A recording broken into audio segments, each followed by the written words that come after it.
လောကမှာလူတွေပြောကြတယ်တစ်ပင်တွေမှာယုတ်ကစိုးရှိတယ်တို့ဘုံမစိုးရှိတယ်တို့ပြောကြထိုယုတ်ကစိုးဘုံမစိုးနေတဲ့ဗိမာန်ကိုမြင်ရလားလို့ဆိုမမြင်ရဘူးလူတွေကတော့ထင်ကောင်းထင်ပဲယုတ်ကစိုးကတစ်ပင်ခွာကြားမှာတက်ထိုင်နေတယ်လို့ထင်ကောင်းထင်ကိုယ့်အကိုထိုင်ကြည့်ပါလားဘယ်နည်းထိုင်နိုင်မှာတော့တစ်ပင်ခွာကြားမထိုင်နိုင်ဘူးမဟုတ်လားတကယ်တော့လေယုတ်ကစိုးဆိုတာတစ်ပင်မှာနေတာမဟုတ်ဘူးတစ်ပင်နဲ့ဆက်ဆက်ပြီးသူ့ရဲ့ဘုံမိမ့်မှန်ရှိတယ်သူ့ရဲ့ဘုံမိမ့်မှန်ရှိတယ်အဲသူ့ရဲ့ဘုံမိမ့်မှန်ကတာခဋ္ဌဗိမာန်နဲ့ရုက္ခဋ္ဌဗိမာန်လို့နှစ်မျိုးရှိတယ်တာခဋ္ဌဗိမာန်ဆိုတာသူ့ရဲ့ဘုံမိမ့်မှန်ဒီတစ်ကိုင်းနဲ့ဆက်ပြီးတော့တည်နေတယ်အဲ့ဒါတစ်ကိုင်းတွေခုတ်လိုက်လို့ရှိရင်သူ့ရဲ့အဆောက်အဦပြိုကျသွားဒါတစ်ခုတချို့ယုတ်ကစိုးတွေရဲ့ဘုံမိမ့်မှန်ကြတော့ရုက္ခဋ္ဌလို့ခေါ်တယ်တစ်ပင်ကငုတ်တူကြီးရှိနေလဲသူ့ဗိမာန်မပြတ်ဘူးသူကအဲ့ဒါကြောင့်မလို့လူတွေကတော့နတ်နေကိုင်းဆိုပြီးတော့ချမ်းထားကြတယ်လေအဲ့ဒါနတ်ဗိမာန်မပြုတ်အောင်လို့တစ်ခက်ကလေးကိုခြံပြီးတော့ခုတ်ကြတယ်တာခဋ္ဌဗိမာန်မျိုးကိုပြောတာတာခဋ္ဌဆိုတာတာခါဆိုတာတစ်ခက်ထဆိုတာတီးနေတာတစ်ခက်ပေါ်မှာတီရှိနေတဲ့ဘုံမိမ့်မှန်လို့ဒီလိုပြောတာအဲ့တော့တစ်ခက်တွေခုံအောင်ခုတ်လိုက်လို့ရှိရင်တော့ဘုံမိမ့်မှန်ကြီးပြိုကျသွားပြီသားမှတ်ပဲအဲ့ဒီမှာယုတ်ကစိုးကနေစရာမရှိတော့လူတွေကမြင်ရလားဆိုမမြင်ရဘူးလောကမှာလူတွေရဲ့မျက်စိနဲ့မမြင်ရတဲ့အရာတွေကအများကြီးရှိတာဟုတ်ရှိတော့ရှိတယ်မမြင်ရတာတွေအများကြီးရှိတယ်မျက်စိနဲ့မြင်လို့ရတာတခုတည်းပဲမြင်လို့ရတယ်ဘာလို့ဆိုအစင်း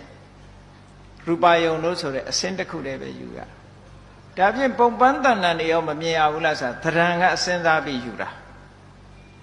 ဟုတ်ကဲ့လားမြင်တာကအစင်းခြံတဲ့ပုံပန်းတဏ္ဍာကစိတ်ကူးပြီးတော့ဖော်ထားတာဒါကြောင့်မို့လို့မျက်စိကမြင်ရတယ်ဆိုတဲ့ရူပယုံကိုအစင်းလို့ဒီလိုပြန်လေးရှိတယ်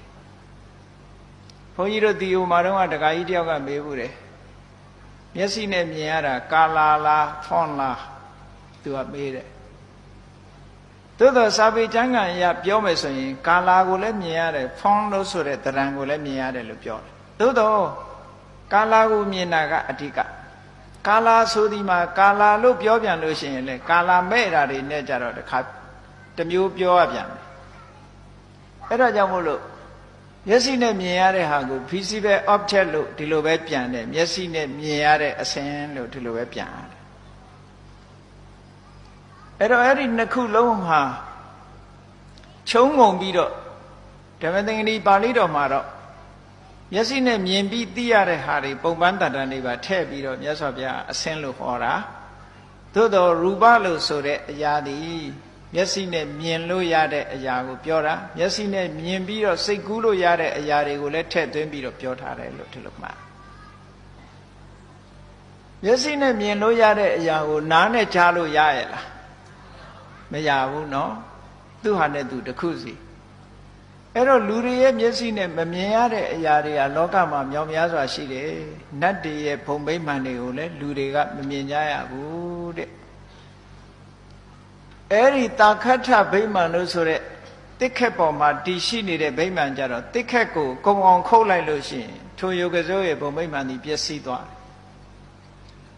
ရုက္ခဋ္ဌဗိမာန်ကြတော့တစ်ပင်တင်းငုတ်ကျမ်းနေသေးသမျှကာလပတ်လုံးသူ့ရဲ့ဘုံဗိမာန်မပျက်စီးဘူးတဲ့ဒီလိုပြောတာ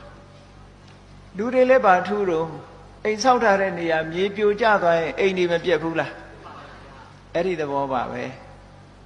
အဲ့တော့လူတွေကမြေကြီးပေါ်နေတာဟုတ်ကလားမဟုတ်ဘူးမြေကြီးပေါ်မှာအိမ်ဆောက်ပြီးနေတာဟုတ်ကလားယုတ်ကစိုးနတ်ဆိုတာလည်းပဲတစ်ပင်ပေါ်မှာသူ့ရဲ့ဘုံဗိမာန်ပေါ်နေတာသူတို့ကြတော့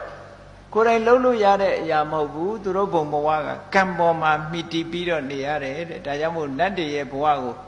ကမ္မဖလူပစီဝီကံရဲ့အကျိုးကိုသာမိတီးပြီးအသက်မွေးရတယ်လူတွေနဲ့အသက်မွေးပုံချင်းမတူဘူးတဲ့လူတွေကြတော့ဥဋ္ဌာဏဖလူပစီဝီလုံလဝိရိယပေါ်မှာမိတီးပြီးတော့အသက်မွေးရတယ်တဲ့ကြိုးစားရင်ကြိုးစားသလားကံတော့ပါတယ်သို့တော့ကံနဲ့ထိုင်ဆောင်နေလို့လူဘဝမရဘူးတဲ့လုံလဝိရိယခုရတယ် နတ်ဘုံနတ်ဘဝကြတော့အဲ့လိုမဟုတ်ဘူးတဲ့အလုံးဟာကံပေးတဲ့အတိုင်းပဲထင်ရှားနေတယ်ကံကုန်ရင်တော့ဘာမှရှိမှမဟုတ်တော့ဘူးသူတို့မှာဒီလိုဆွတ်လို့လေနော်